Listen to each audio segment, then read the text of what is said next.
Shalom, shalom. Donc aujourd'hui, nous allons partager sur un thème. Et donc le thème, ça va être évite de rester immobile, continue d'avancer. Voilà, donc c'est un thème qui touche à tout le monde, moi compris.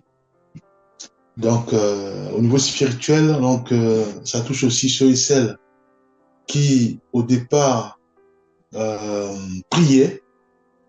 Après un certain temps, voilà, il pleut plus, soit c'est la fatigue, soit c'est la lourdeur, soit c'est, voilà, il y a beaucoup de choses. Voyez-vous, donc, et le Seigneur nous fait comprendre qu'il est important que nous puissions avancer. Nous puissions vraiment avancer. Donc, ça sert à rien si, par exemple, on se rend compte qu'on est immobile. À ce moment-là, Dieu nous interpelle tous d'avancer.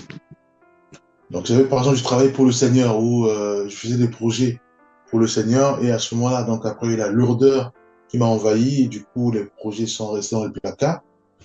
Et le Seigneur aussi nous appelle aussi de reprendre ces projets et réellement de terminer ces projets. Ça peut être voilà la distribution des Bibles, la distribution voilà de tout ce qu'on a. Ça peut être voilà ou même des flyers, voilà ou même évangéliser aussi.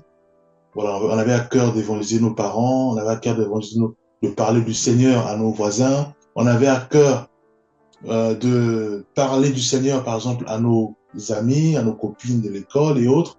Donc après, la lourdeur nous a envahis, donc du coup, on s'est dit, voilà, bon, on va le remettre à demain, voilà, et puis après, c'est resté immobile. Donc Dieu nous appelle à avancer. Nous devons prier en disant, Seigneur, certes, je suis voilà, je me retrouve, fortifie-moi et fais-moi grâce vraiment d'avancer. Donne-moi, renouvelle mes forces, renouvelle mon intelligence, renouvelle ma compréhension afin que je puisse vraiment avancer parce que j'ai trop perdu de temps en restant immobile. Voyez-vous? Donc, nous devons avancer. Donc, avancer aussi, ça peut impliquer sur le fait que je marchais réellement dans la sanctification puisque je m'imprégnais de la parole de Dieu, je lisais la Bible, je la mettais en pratique et je marchais en respectant la parole de Dieu. Et il y a eu aussi des temps forts ou des moments difficiles dans mon couple, dans ma famille, dans mon quartier, voilà, ou à l'école. Et ça fait que euh, tout s'est volé en éclats et du coup, je marche plus dans la sanctification. Et là aussi, le Seigneur nous fait comprendre qu'on est resté immobile. Donc nous devons aussi avancer. Nous devons aussi avancer pour voilà pour quitter cette étape d'immobilisation. Donc Dieu veut que nous puissions réellement avancer. Alors pour cela, nous allons prendre un verset, donc c'est Ésaïe 40, verset 31. Mais ceux qui se confient en l'Éternel renouvellent leur force. Ils prennent le vol comme les aigles. Ils courent et ne se lassent point. Ils marchent et ne se fatiguent point. Voyez-vous, ici, c'est une parole de Dieu et cette parole s'accomplit toujours. Hein, selon nous, quand Dieu dit que la lumière soit, et la lumière, voyez, donc, la parole de Dieu s'accomplit toujours. Dieu nous fait comprendre ceci, qu'il y a des fois, on peut faire des choses pour le Seigneur, mais on se rend compte que c'est comme si on mettait on frappait l'épée dans l'eau. C'est-à-dire on fait quelque chose, mais on ne voit pas le résultat, on ne voit pas les fruits. Voyez-vous? Alors Dieu nous fait comprendre ceci, que parfois il est important de se confier directement à lui. Voyez-vous? Donc on est saturé, parce qu'avec la société, avec la crise aussi, voilà. Donc on est saturé. Là, on voit maintenant, on parle maintenant, il y a cette manifestation là des agriculteurs. Donc il y a tout ça. Donc on est saturé, chargé de toutes sortes de difficultés et du coup, il n'y a rien. On est immobile, en fait. En gros, on est immobile. Puisqu'on s'appuie que sur notre propre force, on s'appuie que sur notre façon de faire, notre façon, ce qu'on a appris hein, de l'agriculture, par exemple. Voyez-vous. Mais On met beaucoup d'efforts, mais rien ne se passe. Parce qu'on dépend encore des hommes. Hein. On parle du gouvernement et autres. Or, ici, Dieu nous fait comprendre que il est important que nous puissions avoir d'autres regards. Nous devons maintenant, nous devons nous confier à l'Éternel. Parce qu'il dit, ceux qui se confient en l'Éternel renouvellent leur force. Voyez-vous? Donc, il y a ce qu'on appelle, c'est une restauration permanente. Une restauration. Il dit, renouvellent leur force. Voyez-vous? Donc, si on est chargé, on est buté, mais le fait de se confier à notre Seigneur, donc il y a une restauration instantanée, automatique. Il dit, renouvellent leur force, ils prennent le vol comme les aigles. Ils courent et ne se lassent point. Donc là, maintenant, on fait des efforts, enfin, on met en place toutes sortes d'activités, mais il n'y a pas la fatigue. On met en place, voilà, il n'y a pas la fatigue. Pourquoi? Parce que nous nous appuyons à notre Seigneur. Nous nous appuyons sur le Seigneur. Voyez-vous? Il dit, il marche et ne se fatigue point. Voilà. Donc le Seigneur veut absolument que nous puissions nous appuyer sur le Seigneur, de sorte à ce que nous puissions avancer. Donc pour avancer, nous devons nous dépouiller de notre intellect, nous dépouiller de notre façon de faire les choses par nous-mêmes. Nous devons au contraire maintenant nous appuyer sur le Seigneur. En disant, Seigneur, je suis à bout, je suis fatigué, je suis lassé, j'ai du mal à avancer, j'ai du mal à avancer, à être dynamique. Maintenant, je me confie à toi. Maintenant, toi, prends les règnes de mon corps, prends les règnes de mes pensées, prends les règnes de mon cœur et fais-moi avancer. Voyez-vous? Mais Dieu attend que ça. Dieu attend que ça. Parce que il y a le libre arbitre. Il peut rien faire si c'est pas nous qui le sollicitons à travers nos prières, dans la prière. Bon, nous, Seigneur, je suis fatigué. Cette vie de débauche. Parce que je suis prostitué, par exemple. Ou je prends la drogue. Ou je suis toujours colérique. Ou je ne respecte pas mes parents. Je ne respecte pas mon épouse ou mon époux. Voyez-vous? Donc, il y a beaucoup d'écarts. Mais Dieu veut simplement que nous puissions crier à lui en disant, Seigneur, je suis immobile. Fais-moi avancer. Je suis immobile. Fais-moi avancer. Efface mes pensées, fais grâce afin que je ne puisse plus m'appuyer sur mes pensées, m'appuyer sur ma force, mais m'appuyer me laisser je te laisse mon corps, je te laisse mes pensées, toi seul maintenant oriente-moi. Un peu comme un berger avec une brebis. Le berger est devant, le berger il parle, les brebis suivent le berger. Le berger sort, les brebis suivent le berger.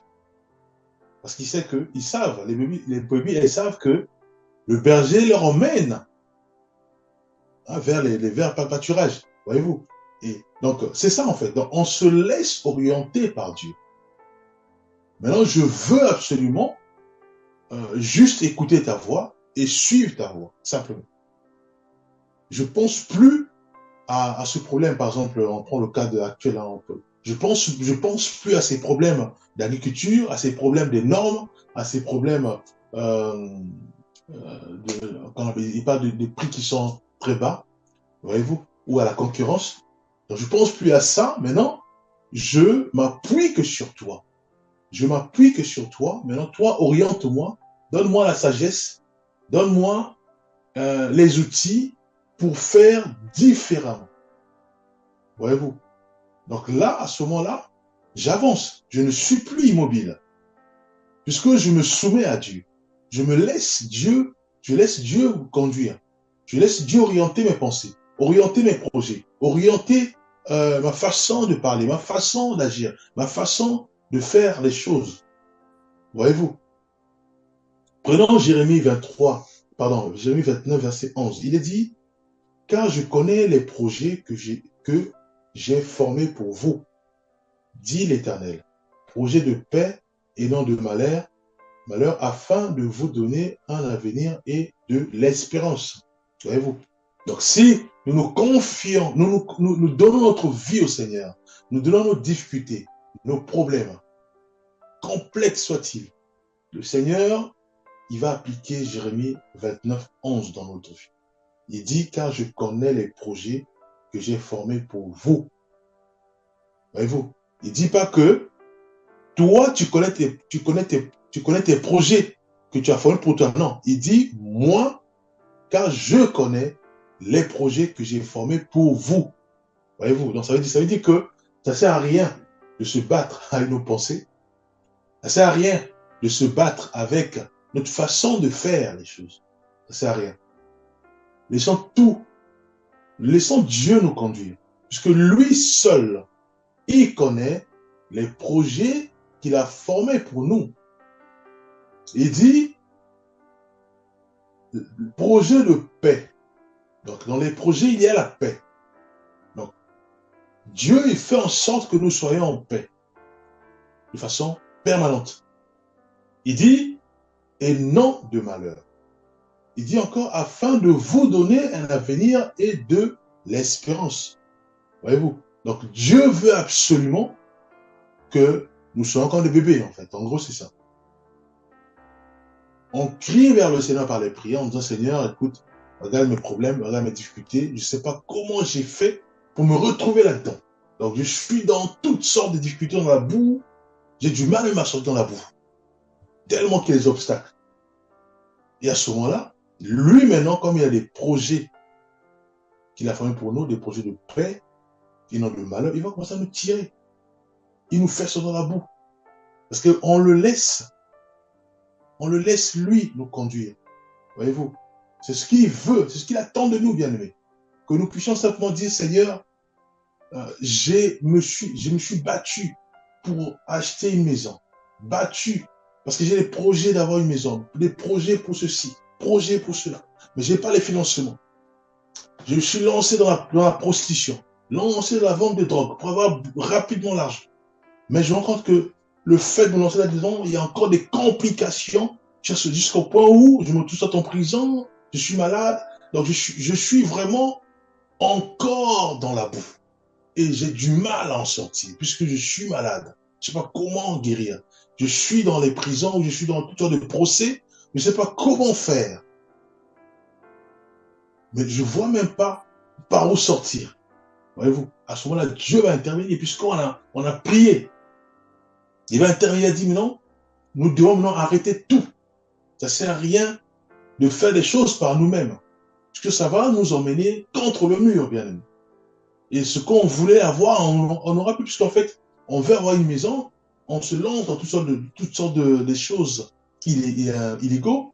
Et à ce moment-là, on rentre encore dans toutes sortes de spirales de difficultés, des prisons, des procès, voilà, ou des maladies, si on est dans la prostitution, ou des bagarres. Et à ce moment-là, on ne sait pas comment sortir. Voyez-vous, à ce moment-là, il est important que nous puissions simplement dire rien n'est fini. Voilà, nous devons nous arrêter net et maintenant utiliser l'arme de la prière. Cette arme-là décime tout, décime les forteresses, décime les prisons, décime même notre situation actuelle, parce qu'on est vraiment dans la boue, on peut plus en sortir parce qu'on ne sait pas par où sortir. Donc, le fait de prier, c'est la main de Dieu maintenant qui va nous toucher, parce que puisqu'on on reconnaît notre état de blocage et on crie vers le Seigneur pour que Dieu intervienne. Et on veut maintenant que Dieu seul puisse nous conduire, puisse nous guider, puisse nous orienter, et nous voulons simplement être comme des enfants, être comme des brebis, où nous dépendons simplement de Dieu, nous dépendons simplement du berger. Et à ce moment-là, Dieu voit notre cœur, notre sincérité, et aussi nos douleurs. À ce moment-là, il intervient, il nous touche, il nous fait sortir. C'est à ce moment-là, on va dire, on va rien comprendre, on va dire, ah, mais je ne comprends pas comment ça s'est terminé, voilà, les procès, c'est ce qu'on appelle les miracles. Dieu intervient. Mais Dieu veut simplement que nous puissions avancer. Et pour avancer, c'est la prière. Nous devons prier, Seigneur. Je suis immobile. Je suis bloqué. Je suis bloqué dans toutes sortes de dépressions ou toutes sortes des pensées qui n'ont pas le Seigneur. Je suis bloqué parce que quand je vois mon mari ou quand je vois mon épouse, je suis en colère, je dois m'énerver ou chamailler. Quand je vois mes enfants, pareil.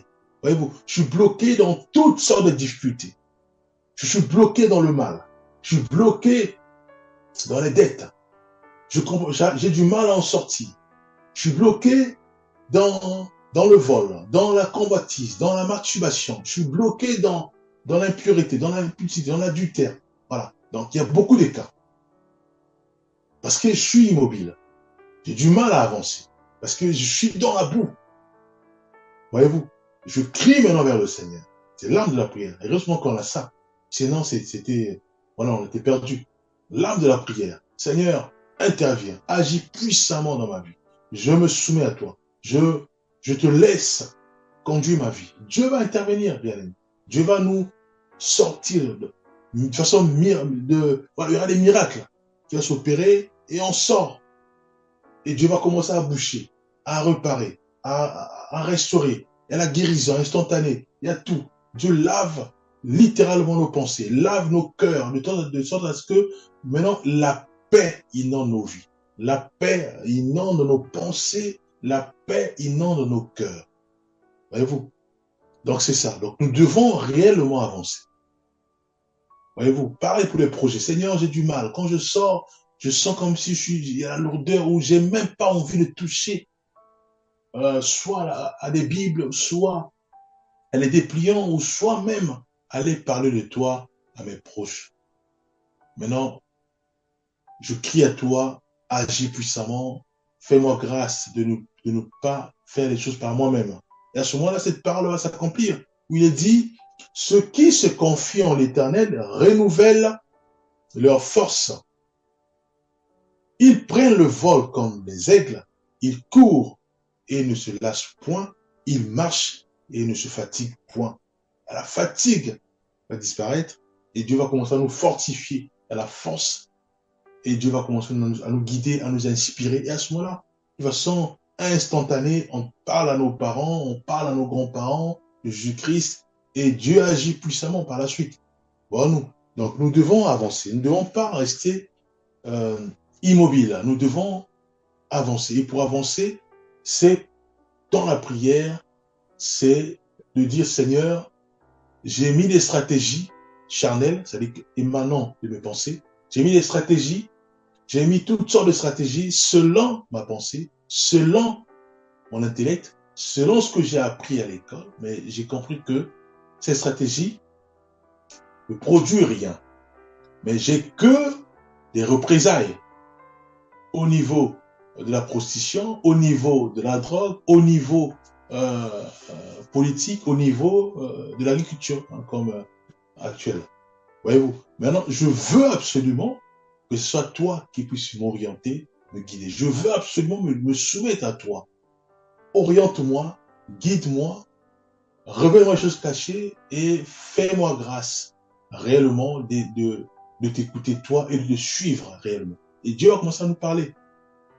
Il peut dire, voilà, alors commence soit à prier sur le brisement pour que, voilà, toutes ces pensées-là soient totalement décimées en toi pour laisser place uniquement à la foi ferme à notre Seigneur et sur Jésus-Christ.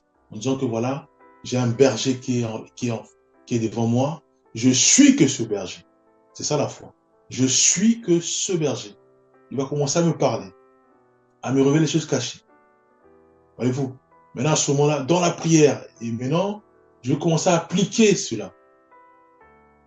Et sans me rendre compte, en faisant le constat, mais j'ai avancé. Puisque je ne suis plus immobile. J'ai avancé. Voyez-vous? Dieu veut que nous puissions avancer. Pareil dans la vie spirituelle. J'ai du mal à lire la parole de Dieu. Je prie le Seigneur qui me fortifie. Et Dieu va me fortifier. Parce qu'en fait, la parole de Ésaïe 40 et 31 va s'accomplir. Il va me donner la force. Il va me renouveler.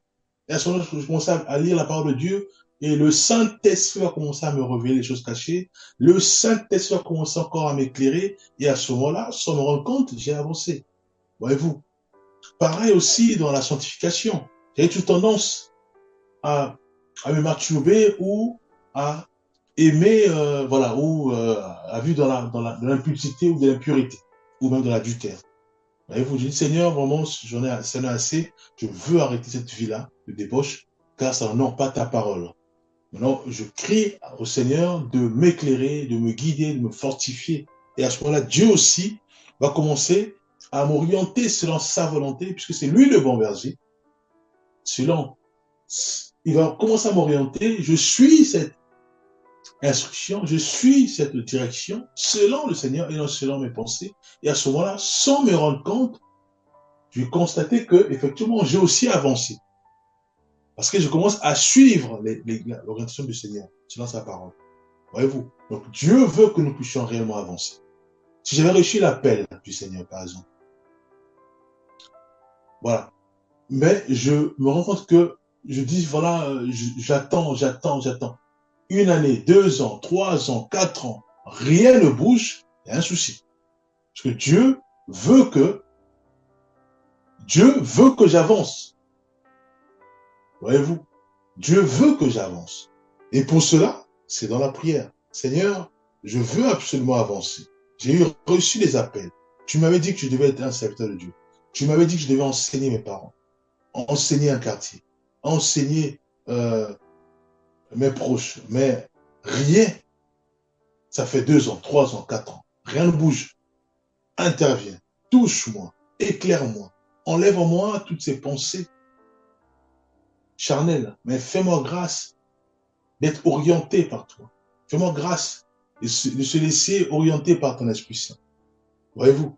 Et Dieu va commencer à nous éclairer, Dieu va commencer à nous fortifier, euh, à nous aiguiller de sorte à ce que nous puissions réellement avancer. Avancer dans notre appel, avancer pleinement dans notre appel. Prenons un autre verset où il est dit, Hébreux 5, verset 12. Vous, en effet, qui, depuis longtemps,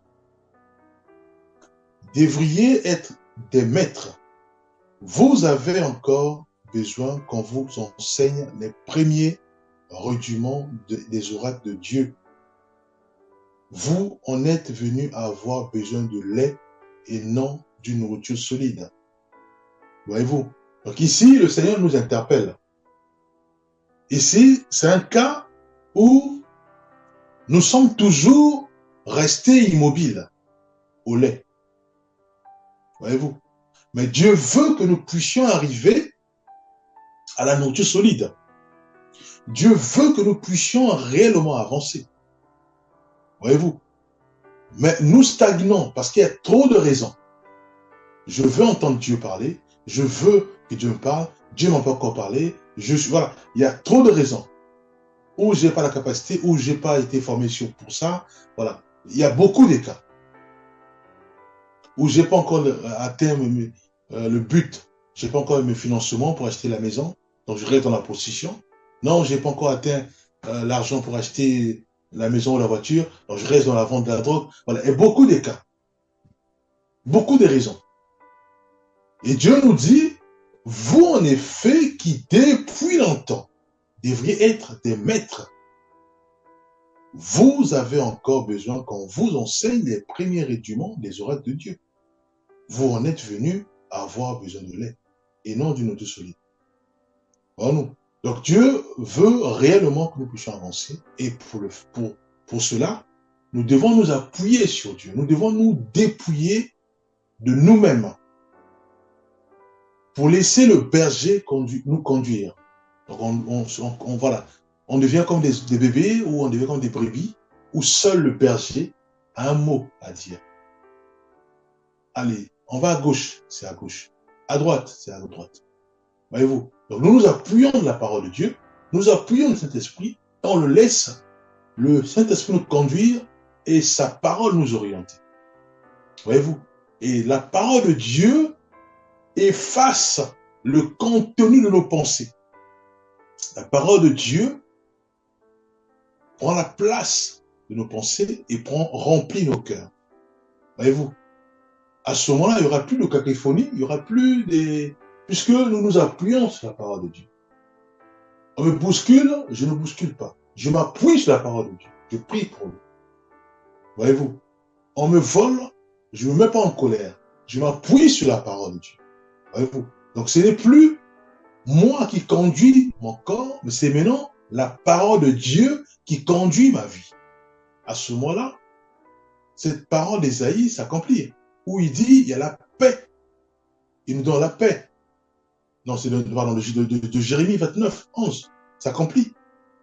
Oui, il parle de la paix.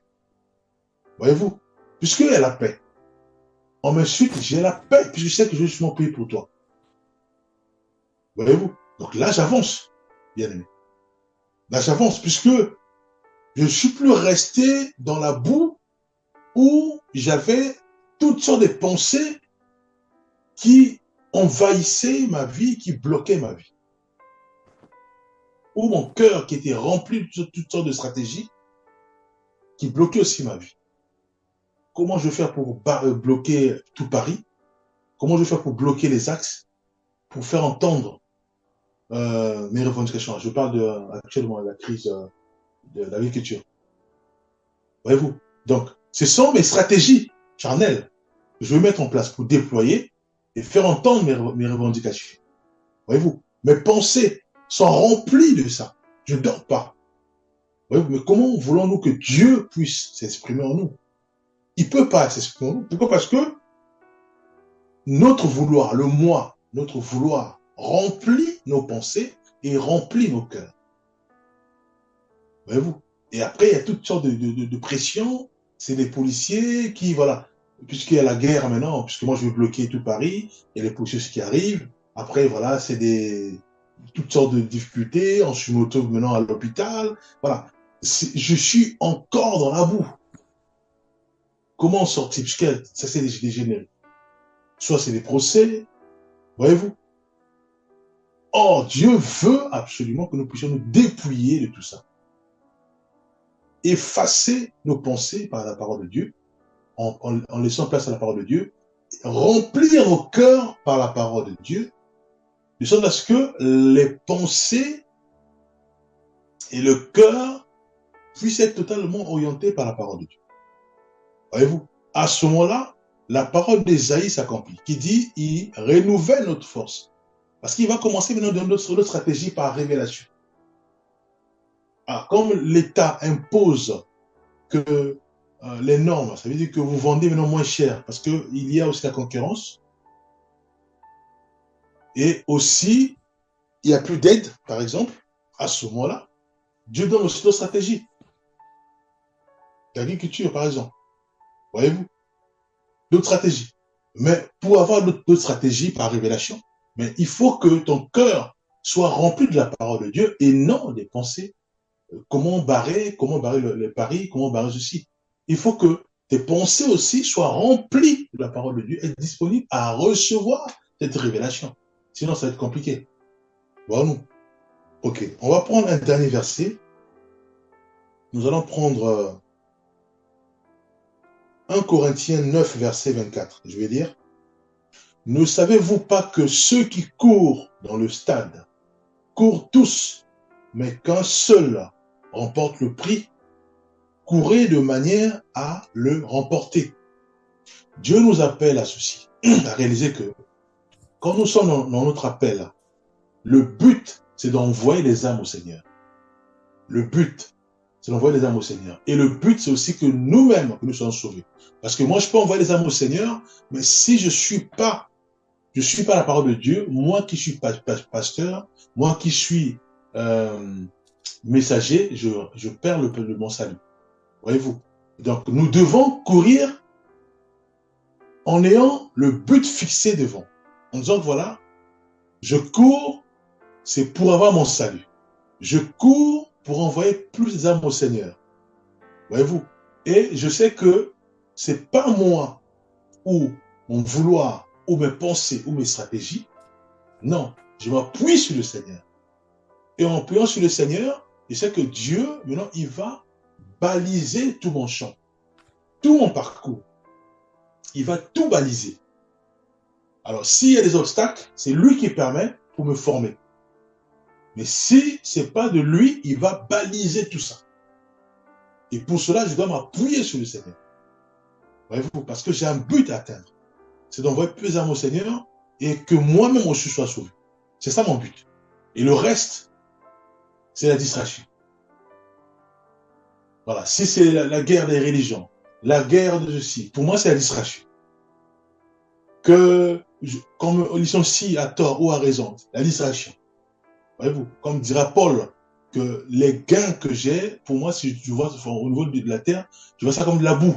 Parce que ça devient la distraction. Il a un but à atteindre. C'est son salut et on voit plus ses âmes au Seigneur. C'est tout. Voyez-vous? Et il s'appuie sur le Seigneur et il sait que Dieu, il balise tout. C'est les obstacles, comme la lapidation, puisqu'on avait lapidé, voilà, il a fait de naufrage et autres, c'est pour la formation du Seigneur. C'est tout. Alors, si c'est Dieu, gloire à Dieu. Si c'est pas Dieu, il va tout baliser. Voilà. Donc, nous devons courir.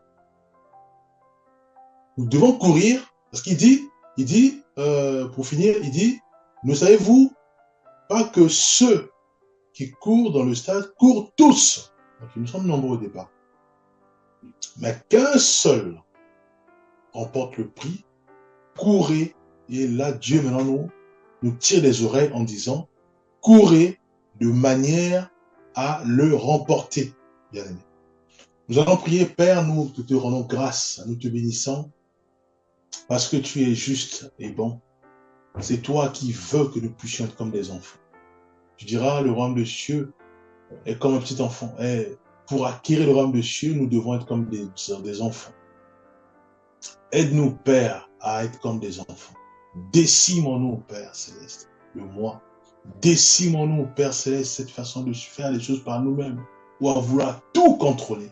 Décime selon nous, mais fais-nous grâce, Père, d'être comme des agneaux, des brebis, Père, où nous comptons que c'est notre Maître, nous croyons que cela est possible. Au nom puissant de Jésus-Christ, nous avons ainsi prié. Amen.